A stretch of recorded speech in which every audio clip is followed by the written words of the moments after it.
नमस्कार, एक बार फिर से आप सभी दोस्तों का आपके अपने YouTube चैनल UNVTV पर बहुत बहुत स्वागत है। आज होगा यह 3 अगस्त, जो फटाफट बड़ी खबरें सामने निकल के आ रही हैं। आगे एक एक करके जानेंगे इसी वीडियो में। शुरुआत करेंगे दोस्तों इस वक्त की बड़ी खबर से। शिवसेना के सांसद संजय राउत की पीएम मोदी को खुली धमकी। कहा, अगर समस्याएं नहीं सुलझी तो प्रधानमंत्री मोदी को देना पड़ेगा इस्तीफा। क्या कुछ है पूरा मामला, आगे जानेंगे। इस बीच आप लोगों को बताते चले, बीजेपी के बड़े नेता का बयान। कहा, राम मंदिर निर्माण में पीएम मोदी का कोई भी योगदान नहीं है। इस बीच एक और जानकारी सामने निकल के आ रही है, आप लोगों को आगे बताएंगे विस्तार से। जहां पर गृह मंत्री अमित शाह कोरोना संक्रमित हुए, यूपी में बीजेपी मंत्री की मौत, देश में कोरोना हो चुका है बेकाबू। जी हां दोस्तों, इसी प्रकार की तमाम बेहद बड़ी खबरें आगे इसी वीडियो में जानेंगे विस्तार से। लेकिन उससे पहले दोस्तों, अगर आप लोग भी जबरदस्त तरीके से खुलकर के गोदी मीडिया का विरोध करते हैं तो आप लोग अभी इस वीडियो को लाइक करके लाल कलर के सब्सक्राइब बटन को दबा करके चैनल को सब्सक्राइब करके बेल के आइकन को जरूर दबा दीजिए दोस्तों, और लगातार हमारे साथ बने रहिए। दरअसल दोस्तों, पहली और बेहद बड़ी खबर सामने निकल के आ रही है। गृह मंत्री अमित शाह कोरोना संक्रमित पाए गए, यूपी में बीजेपी मंत्री की मौत। क्या देश में कोरोना बेकाबू हो चुका है? जी हां दोस्तों, आप लोगों को बताते चले, केंद्रीय गृह मंत्री अमित शाह कोरोना पॉजिटिव पाए गए हैं। अमित शाह ने खुद ट्वीट करके इस बात की जानकारी दी है। अमित शाह ने अपने ट्वीट में लिखा है कि कोरोना के शुरुआती लक्षण दिखने पर मैंने टेस्ट करवाया और रिपोर्ट पॉजिटिव आई है। मेरी तबीयत ठीक है, परंतु डॉक्टर्स की सलाह पर अस्पताल में भर्ती हो गया हूं। मेरा अनुरोध है कि आप में से जो भी लोग गत कुछ दिनों में मेरे संपर्क में आए हैं, कृपया स्वयं को आइसोलेट कर अपनी जांच करवाएं। अमित शाह कहां से संक्रमित हुए हैं, इस बात की अभी तक पुष्टि नहीं हुई है, मगर अमित शाह लगातार पार्टी की राजनीतिक गतिविधियों में लिप्त थे। बिहार विधानसभा चुनाव के लिए खाका तैयार कर रहे थे। तो वहीं यूपी की कैबिनेट मंत्री कमला रानी का कोरोना की वजह से निधन हो गया। फिर भी 5 अगस्त को भारतीय जनता पार्टी अयोध्या में राम मंदिर भूमि पूजन करने जा रही है। इसमें पीएम मोदी भाग लेने जा रहे हैं। तो यहाँ पर दोस्तों देख सकते हैं कि देश में पूरी तरीके से कोरोना बेकाबू हो चुका है। अब यहाँ पर केंद्रीय गृह मंत्री कोरोना संक्रमित पाए गए हैं। इस बीच एक और बड़ी खबर दोस्तों आप लोगों को बताते चले, संजय राउत की पीएम मोदी को धमकी। कहा, अगर समस्याएं नहीं सुलझी तो मांगेंगे प्रधानमंत्री का इस्तीफा। जी हां दोस्तों, आप लोगों को बताते चले, शिवसेना सांसद संजय राउत ने कहा है कि अगर नौकरियां जाने जैसी समस्याएं नहीं सुलझी तो लोग प्रधानमंत्री नरेंद्र मोदी का इस्तीफा मांग सकते हैं। संजय राउत ने शिवसेना के मुखपत्र सामना में दावा किया है कि कोरोना वायरस वैश्विक महामारी के कारण 10 करोड़ लोगों ने अपनी आजीविका गंवा दी है और इस संकट से 40 करोड़ से अधिक परिवार प्रभावित हुए हैं।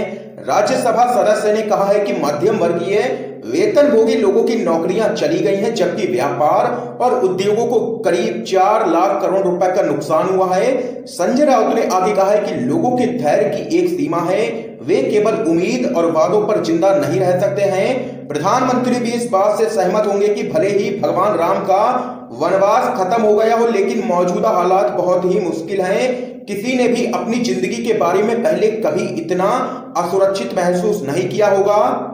उन्होंने आगे कहा है कि इजराइल में प्रधानमंत्री बेंजामिन नेतन्याहू के खिलाफ प्रदर्शन हो रहे हैं और कोरोना वायरस वैश्विक महामारी और आर्थिक संकट से निपटने में नाकामी को लेकर उनके इस्तीफे की मांग लगातार की जा रही है। भारत में भी ऐसा ही देखने को मिल सकता है। आगे केंद्र पर निशाना साधते हुए संजय राउत ने कोरोना वायरस के हालात और आर्थिक संकट से निपटने में उसके द्वारा उठाए गए कदमों का जिक्र किया है। शिवसेना के नेता संजय राउत ने पूछा, बम और मिसाइल की क्षमता से लैस राफेल विमानों में बेरोजगारी और आर्थिक चुनौतियों के संकट को खत्म करने की क्षमता है क्या? उन्होंने कहा है कि राजस्थान में कांग्रेस के नेतृत्व वाली अशोक गहलोत सरकार को गिराने की कोशिश की गई और राज्य में राष्ट्रपति शासन लगने की भी संभावना है। संजय राउत ने कहा है कि भाजपा की नेता प्रज्ञा ठाकुर ने कहा कि रोज हनुमान चालीसा पढ़ने से कोविड-19 वैश्विक महामारी से छुटकारा पाया जा सकता है। इसके साथ ही संजय राउत ने कहा है कि भाजपा अध्यक्ष जेपी नड्डा ने कहा है कि उनकी पार्टी महाराष्ट्र में अपने दम पर सत्ता में आएगी। उन्होंने कहा कि कोई संकट की, रोजगार की बात नहीं कर रहा है। कहना आसान है कि आपदा में अवसर मिलता है, लेकिन यह कोई नहीं जानता है कि लोग संकट से कैसे जूझ रहे हैं। ये यहां पर इस बार जोरदार हमला बोला है शिवसेना के वरिष्ठ नेता संजय राउत ने, और लिया है केंद्र की मोदी सरकार को निशाने पर और दी है धमकी। कहा, अगर समस्याएं नहीं सुलझी तो मांगेंगे प्रधानमंत्री नरेंद्र मोदी का इस्तीफा। दोस्तों अगर आप लोग भी संजय राउत की इन तमाम बातों से सहमत हैं तो आप लोग अभी इस वीडियो को लाइक करके अपना समर्थन जरूर दर्ज करवाइएगा। इस बीच एक और बड़ी अपडेट दोस्तों आप लोगों को बताते चलें, राम मंदिर निर्माण में पीएम मोदी का कोई भी योगदान नहीं है, बोले हैं बीजेपी के सांसद सुब्रमण्यम स्वामी। 5 साल से राम सेतु की फाइल पड़ी है उनकी टेबल पर। आप लोगों को दोस्तों बताते चले, आगामी 5 अगस्त को अयोध्या में राम मंदिर का भूमि पूजन होना है। भूमि पूजन प्रधानमंत्री नरेंद्र मोदी द्वारा किया जाएगा, जिसके लिए बड़े स्तर पर अयोध्या में तैयारियां चल रही हैं। इस बीच भाजपा के सांसद सुब्रमण्यम स्वामी ने अपने एक बयान में कहा है कि राम मंदिर निर्माण में पीएम मोदी का कोई भी योगदान नहीं है। भाजपा सांसद ने यह भी कहा कि 5 साल से राम सेतु की फाइल उनकी टेबल पर पड़ी हुई है। दरअसल दोस्तों आप लोगों को बताते चले, एक टीवी चैनल के साथ बातचीत में स्वामी से सवाल पूछा गया कि राम मंदिर भूमि पूजन में और किन किन लोगों को बुलाया जाना चाहिए था जिन्हें नहीं बुलाया गया है। इसके जवाब में स्वामी ने कहा है कि राम मंदिर में प्रधानमंत्री का कोई भी योगदान नहीं है। सारी बहस हमने की, जहां तक मैं जानता हूं सरकार की तरफ से उन्होंने ऐसा कोई काम नहीं किया जिसके बारे में कह सके कि उसकी वजह से निर्णय आया है। स्वामी ने कहा कि जिन लोगों ने काम किया उनमें राजीव गांधी, पीवी नरसिम्हा राव और अशोक सिंघल का नाम शामिल है। स्वामी ने यह भी कहा कि वाजपेयी ने भी इसमें अड़ंगा अड़ाया था। ये यहाँ पर दोस्तों देख सकते हैं कि अपनी ही सरकार को लेते रहते हैं सुब्रमण्यम स्वामी निशाने पर। इस बार कहा है कि राम मंदिर निर्माण में पीएम मोदी का कोई भी योगदान नहीं है। तो वहीं दोस्तों एक और बड़ी अपडेट आप लोगों को बताते चलें, राहुल गांधी ने की महबूबा मुफ्ती की रिहाई की मांग। कहा नेताओं को बंदी बनाना लोकतंत्र को क्षतिग्रस्त करने जैसा है। आप लोगों को दोस्तों बताते चले, कांग्रेस के पूर्व अध्यक्ष राहुल गांधी केंद्र सरकार पर लगातार निशाना साध रहे हैं। वे कोरोना वायरस महामारी और भारत चीन के बीच जारी तनाव को लेकर के सरकार को आड़े हाथ लेते रहते हैं।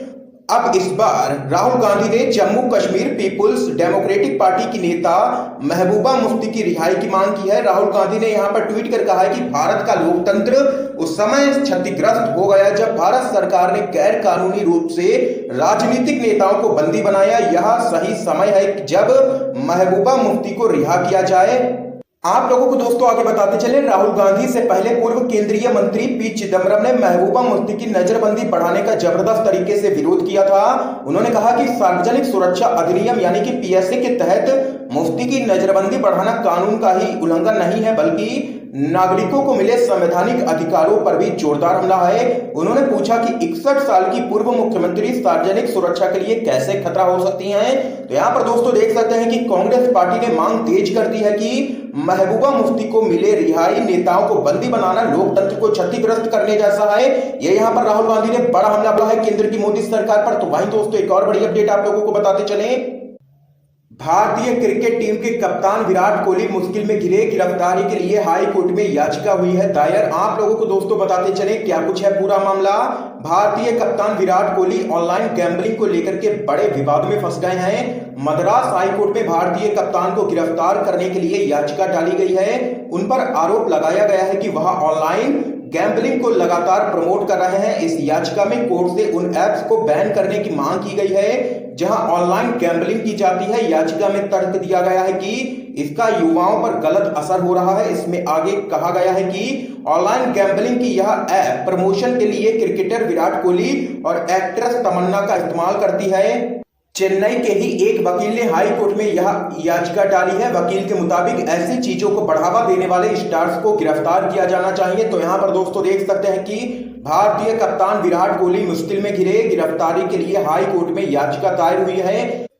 तो वहीं दोस्तों एक और बड़ी खबर सामने निकल के आ रही है, आप लोगों को बताते चलें, राम मंदिर भूमि पूजन के लिए असदुद्दीन ओवैसी को मिला निमंत्रण, जाने किसने किया आमंत्रित। आप लोगों को दोस्तों बताते चले, एआईएमआईएम पार्टी के प्रमुख असदुद्दीन ओवैसी को तेलंगाना भाजपा नेता और मुख्य प्रवक्ता कृष्णा सागर राव ने राम मंदिर के भूमि पूजन में आमंत्रित किया है। हालांकि इससे पहले ओवैसी ने प्रधानमंत्री मोदी का भूमि पूजन में जाने पर आपत्ति जताते हुए इसे संवैधानिक पद की शपथ का उल्लंघन बताया था, क्योंकि यहाँ पर ओवैसी का कहना है कि संविधान की मूल भावना ही धर्मनिरपेक्षता है। इस बीच दोस्तों एक और जानकारी आप लोगों को बताते चलें, उत्तर प्रदेश संजीत यादव अपहरण एवं हत्याकांड की जांच करेगी सीबीआई। यूपी सरकार ने लिया है फैसला। आप लोगों को दोस्तों बताते चले, कानपुर के चर्चित संजीत अपहरण एवं हत्याकांड की जांच उत्तर प्रदेश सरकार ने सीबीआई से कराने का फैसला लिया है। क्योंकि यहां पर उत्तर प्रदेश की योगी सरकार की काफी किरकिरी हो चुकी है। इस पूरे मामले में अपर मुख्य सचिव अवनीश कुमार अवस्थी ने यह जानकारी दी है। उन्होंने बताया कि संजीत के परिवार ने इस पूरे मामले की जांच सीबीआई से कराने की मांग की थी, जिसके बाद प्रदेश सरकार ने यह फैसला लिया है। अपनी 5 मांगों को लेकर के संजीत का परिवार धरने पर बैठ गया था। जानकारी पर पहुंचे अफसरों और नेताओं ने सरकार द्वारा सीबीआई जांच की सिफारिश किए जाने की जानकारी दी। इसके बाद उन्होंने अपना धरना समाप्त किया। आप लोगों को दोस्तों बताते चले, इस पूरे मामले में योगी सरकार के साथ ही यूपी पुलिस की भी काफी किरकिरी हो चुकी है। विपक्ष ने चौतरफा इस पूरे मामले में योगी सरकार को घेरा था। तो यहां पर दोस्तों आज की ये तमाम बेहद बड़ी खबरें सामने निकल के आई हैं, जो हमने आप लोगों तक दोस्तों पहुंचाई हैं। इन खबरों को ज्यादा से ज्यादा शेयर कीजिएगा, अपने सभी दोस्तों तक इन खबरों को जरूर पहुंचाइएगा।